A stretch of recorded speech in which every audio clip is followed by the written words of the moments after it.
जी अस्सलाम वालेकुम, क्या हाल है? सब लोग खैरियत से। आज का सबसे बड़ा सवाल यह है कि इमरान खान साहब का बनेगा क्या वो स्टेट को दबाने में कामयाब हो जाएंगे? क्या वो अपने मुतालबात मनवाने में भी कामयाब हो जाएंगे? क्या वो वफाक में अपनी गवर्नमेंट बनाने में कामयाब हो जाएंगे? और जो खैबर पख्तूनख्वा में वो गवर्नमेंट बना रहे हैं उसका क्या बनेगा? और ये जो धांधली के इल्ज़ामात उन्होंने लगाए हैं, क्या उनको कहीं ना कहीं से रिलीफ मिल जाएगी या नहीं मिलेगी? ये एक बहुत बड़ा सवाल है जो इस इलेक्शन के बाद क्रिएट हुआ है।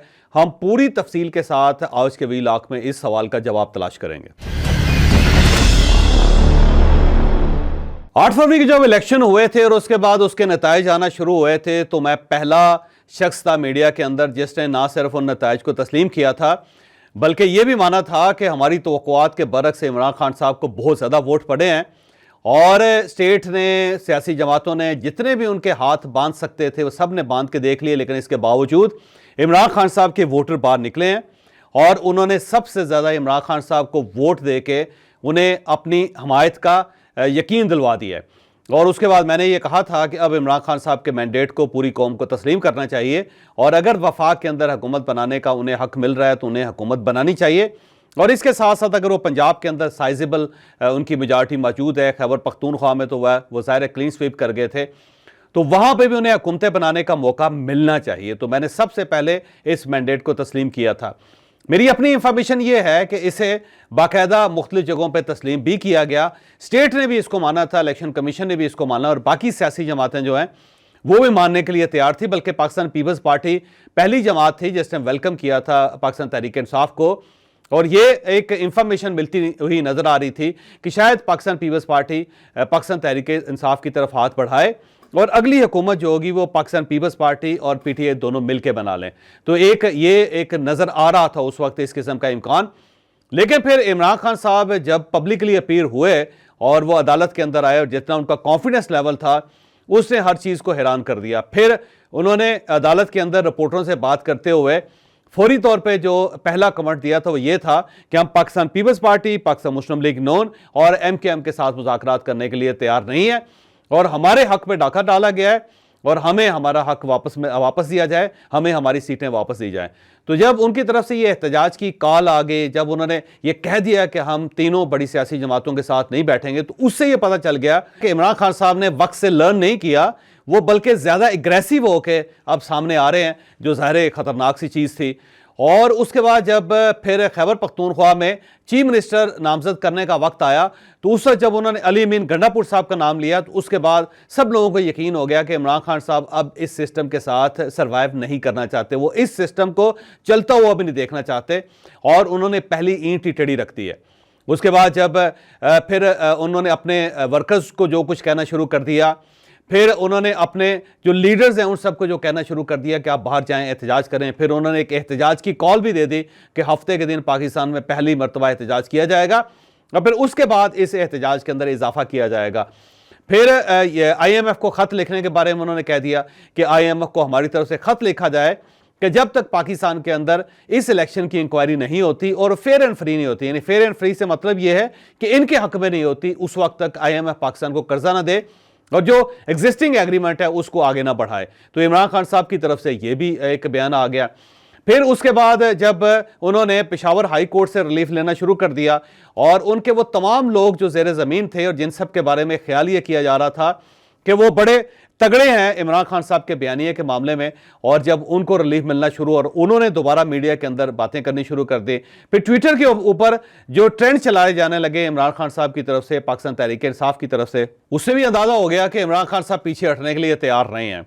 अब सूरत ये है कि पाकिस्तान तहरीक इंसाफ खैबर पख्तूनख्वा में गवर्नमेंट बना रही है और वहाँ पर अली अमीन गंडापुर साहब जैसा गंडासेबाज शख्स जो है वो उनका CM होगा और उनकी जो इब्तदाई बातें हैं वही आप सुन लें कि वो ये कह रहे हैं साडा हक ऐथे रख।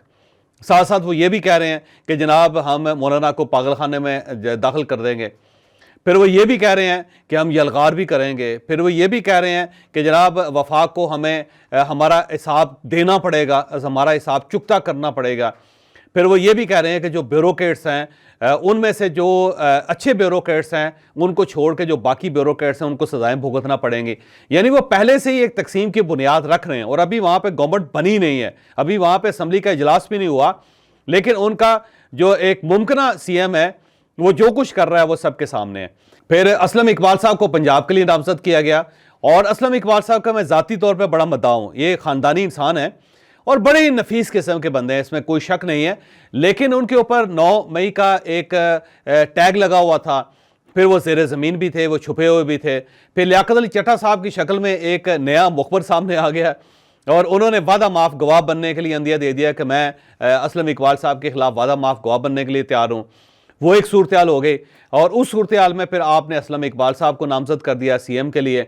अलबत्ता वफाक में उमर अयूब साहब का जो फैसला था वो बड़ा अच्छा फैसला था, क्योंकि वो एक मोतदल मजाज आदमी है, सेंसिबल भी है। लेकिन फिर उमर अयूब साहब की एक वीडियो आ गई जिसमें वो कह रहे थे कि अल्लाह ताला ने हुक्म जारी किया फरिश्तों को कि जाएं इमरान खान साहब के हक में वोट डाल के आएँ, और उससे पता चल गया कि उमर अयूब साहब के ऊपर भी कोई बहुत बड़ा साया मंडला रहा है, या वो भी नॉर्मल नहीं रहे, क्योंकि उन्होंने ये कहना शुरू कर दिया था कि ये जो हमारे जो संदूक हैं, वोट वाले संदूक हैं, उनमें से फरिश्तों के वोट निकले।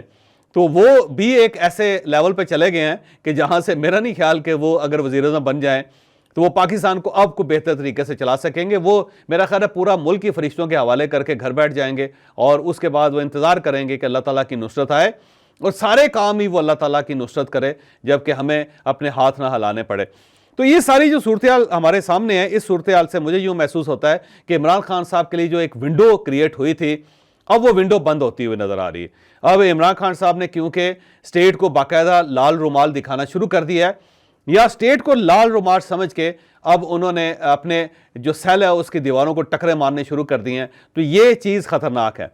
अगर इमरान खान साहब थोड़ा सा पीछे हट जाते, अगर इमरान खान साहब सिस्टम के ऊपर बिलीव करते, अगर इमरान खान साहब सिस्टम के अंदर रह के कोई तब्दीली करना चाहते, तो यकीन करें कि इमरान खान साहब के सेल के दरवाजे भी खुल जाने थे, इमरान खान साहब की जमानतें भी हो जानी थी, इमरान खान साहब की पार्टी को एक साइजेबल केक भी मिल जाना था जिससे वो परफॉर्म भी कर सकती थी। वो खैबर पख्तूनख्वा के अंदर बहुत बड़ा इंकलाब ला सकती थी, और उसकी बुनियाद पर वो दोबारा वफाक के अंदर भी अपनी गवर्नमेंट बना सकती थी। लेकिन जो इमरान खान साहब ने जिस तरह उन्होंने जिस रास्ते पे दौड़ना शुरू कर दिया, अब मेरा नहीं ख्याल कि उस रास्ता के आखिर में कोई इनके लिए इक़्तिदार का दरवाज़ा खुला होगा। तो इमरान खान साहब ने अब बाकायदा अपनी पार्टी और अपनी कब्र खोदनी शुरू कर दी है, जो पाकिस्तान में जाहिर है मेरा नहीं ख्याल कि ये मुल्क इसका मुतहम्मल हो सकता है। तो इमरान खान साहब के पास आज भी ऑप्शन है कि वो जो उनकी पार्टी के मोतदिल मजाज लोग हैं उन सबको आगे लेके आएँ, सिस्टम के अंदर बैठें। आप कौमी असम्बली जा रहे हैं, बहुत अच्छी बात है, आपको वहां बैठ के एक भरपूर किस्म की अपोजिशन करनी चाहिए। पंजाब असम्बली के अंदर भी आप टेम्परेचर लो करें, आप सुन्नी इत्तेहाद कौंसिल की शक्ल में वहां पे जा रहे हैं। पाकिस्तान मुस्लिम लीग नून को जो एक एग्रेसिव सियासत करना चाह रही है, उसको आप मौका दें कि वो जो चाहे करे, और आप इत्मीनान से वहां पर बैठें।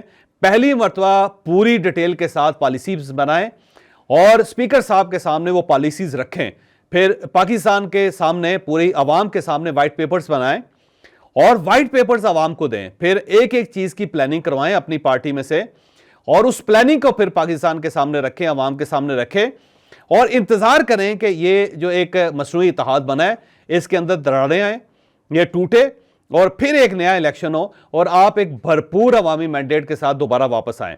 अगर आप इस तरह सड़कों के ऊपर दौड़ते रहे, अगर आपने इसी तरह सड़कें गर्म रखी, अगर आपने इसी तरह इस सिस्टम को ब्रेक करना शुरू कर दिया, तो फिर ये आपके लिए गुंजाइश नहीं छोड़ेगा। ये सिस्टम फिर आपको किसी किस्म की रिलीफ नहीं दे सकेगा।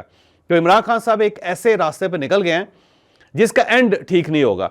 ये याद रखें कि कुछ लड़ाइयाँ ऐसी होती हैं कि जिसका अंजाम कभी भी अच्छा नहीं हो सकता। मसलन अगर आप अपने वालदैन से लड़ना शुरू कर दें और आपके वालदैन अगर आपसे हार भी जाएं, तो क्या उस जंग को जीती हुई जंग कहा जा सकता है?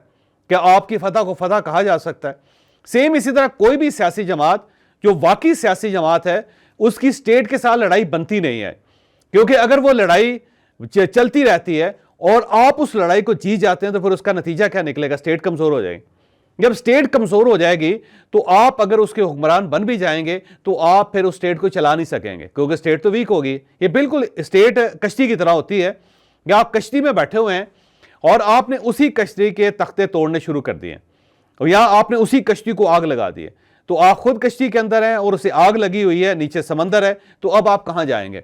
कश्ती जल जाएगी, कश्ती टूट जाएगी, तो डेफिनेटली आप भी मरने वालों में शामिल हो जाएंगे। और अगर फ़र्ज़ करें कि आप बच भी जाते हैं और सारे जो कश्ती के अंदर लोग सवार हैं वो सारे खत्म हो जाते हैं, आप अकेले रह जाते हैं वहां पे। तो अब कश्ती इस काबिल नहीं है कि आप उसे चला सकें और वो कश्ती आपको मंजिल तक पहुंचा सके। स्टेट एक कश्ती होती है, जब आप उसे ब्रेक कर देते हैं तो फिर उसके बाद आपके पास कोई ऑप्शन नहीं बचता, फिर आप भी बर्बाद हो जाते हैं। तो इमरान खान साहब को अगर इख्तिदार में रहना है, इमरान खान साहब ने अगर अपनी पार्टी चलानी है, तो फिर उन्हें चाहिए कि वो स्टेट को मजबूत करें। अगर स्टेट को आप कमजोर कर देंगे, अगर आप IMF को खत लिख देंगे कि जनाब आप पाकिस्तान को कर्जा ना दें, तो उसके बाद ज़ाहिर है पाकिस्तान डिफॉल्ट कर जाएगा। और अब अगर मुल्क डिफॉल्ट कर जाता है तो फिर आप कहां स्टैंड करेंगे, है ना एक सवाल। तो मेरा ख्याल है इमरान खान साहब को अब इसका बारीकी से सोचना पड़ेगा। वो एक गलत साइड पे बैठे हुए हैं, उनका ख्याल ये है कि वो स्टेट को दबा लेंगे और इस स्टेट को दबा के अपने लिए एक रास्ता निकाल लेंगे, स्टेट सरेंडर कर देगी, ये अवाम के कंधों पर बैठ के इक़्तिदार में आ जाएंगे और एक अवामी इंकलाब पाकिस्तान के अंदर आ जाएगा, जो मेरा नहीं ख्याल कि पाकिस्तान इस चीज़ को अफोर्ड कर सकता है। अगर आप ये कर भी लेंगे तो पाकिस्तान को आप खतरात में धकेल देंगे, फिर ये मुल्क चलने के काबिल नहीं रहेगा। तो मेरा ख्याल है इमरान खान साहब को जेल के अंदर बैठ के संजीदगी से सोचना चाहिए और अपनी पॉलिसी तब्दील करनी चाहिए। और उन्हें इस चीज़ का इदराक भी हो जाना चाहिए कि उन्होंने अपनी पार्टी के कितने लोगों को IMF को ख़त लिखने का कहा था, लेकिन पार्टी ने अभी तक IMF को ख़त नहीं लिखा, क्योंकि पार्टी को अंदाज़ा है कि जिस साइड पे हम जा रहे हैं उसमें हमारी कामयाबी के इम्कानात नहीं है। अगर हम स्टेट को दबाने की कोशिश करते रहेंगे और स्टेट उससे रिटेलिएट करेगी तो फिर हमारे पास कोई ऑप्शन नहीं बचेगा। तो अब वो वकला हैं जो इमरान खान साहब की आंखें भी हैं, कान भी हैं, हाथ भी हैं, पाँव भी हैं, वो भी रिलेक्टेंट हैं कि IMF को इस किस्म का ख़त नहीं लिखना चाहिए। वो भी इमरान खान साहब को समझा रहे हैं कि हमें पार्लियामेंट में बैठना चाहिए और इस सिस्टम को मजबूत करना चाहिए, और अगर ये सिस्टम मजबूत हो गया तो हम वापस आ जाएंगे, लेकिन अगर ये सिस्टम ही कमज़ोर हो गया तो फिर हमारी वापसी मुमकिन नहीं रहेगी। दूसरा, हम स्टेट को तोड़ के हम अपनी सियासत नहीं चला सकेंगे। तो इमरान खान साहब के अपने साथी जो हैं वो अब इमरान खान साहब के साथ नहीं हैं, वो इमरान खान साहब को समझाने की कोशिश कर रहे हैं और उसमें गौहर खान सबसे अव्वल हैं। और इसीलिए इमरान खान साहब उन्हें जो अगला इलेक्शन हो रहा है इंट्रा पार्टी इलेक्शन, उसमें चेयरमैन नहीं देखना चाहते, क्योंकि गौहर खान अब इमरान खान साहब को मशवरे देना शुरू हो गए हैं। और इमरान खान साहब एक ऐसी शख्सियत है जो मशवरा नहीं लेती, वो ये कहती है बस करना है सो करना है। तो उन्हें ऐसे लोग चाहिए होते हैं कि वो अंधाधुंध आंखें बंद करके आतिश नमरूद में छलांग लगा दे और उसके बाद ना कुछ अपना बचे न किसी और का बचे। तो इमरान खान साहब को सोचना पड़ेगा, उन्हें सोच समझ के अब कदम उठाना पड़ेगा, क्योंकि मेरा ख्याल ये है कि अगर उन्होंने अपने हथियार नीचे ना किए, अपने हॉर्सेस होल्ड ना किए, पाकिस्तान और उसके सिस्टम को मजबूत करने का ऐलान ना किया और अपने मामलात दुरुस्त करने की कोशिश ना की, अपनी एक मुज़ाकराती टीम क्रिएट ना की जिसने एस्टैब्लिशमेंट के साथ तो बाकी सियासी जमातों के साथ मुज़ाकरात करने हैं, तो फिर इमरान खान साहब की जेल इतनी जल्दी ख़त्म नहीं होगी, फिर ये सिलसिला लंबा हो जाएगा। फिर जब तक ये गवर्नमेंट रहेगी उस वक्त तक इमरान खान साहब भी जेल में रहेंगे, क्योंकि फिर ये स्टेट अफोर्ड नहीं कर सकती कि इमरान खान साहब बाहर आएँ और आके वो सड़कें गर्म कर दें, या फिर अली अमीन गंडापुर साहब को वो कह दें कि चलें पुलिस अपने साथ लें, FC अपने साथ लें और यलगार कर दें वफाक के ऊपर। तो वो स्टेट इस मामले को अफोर्ड नहीं कर सकती। तो मेरा ज़ाती ख्याल ये है कि इमरान खान साहब ने अगर मामला दुरुस्त ना किए तो इनके अपने मामला भी दुरुस्त होते हुए नज़र नहीं आ रहे मुझे।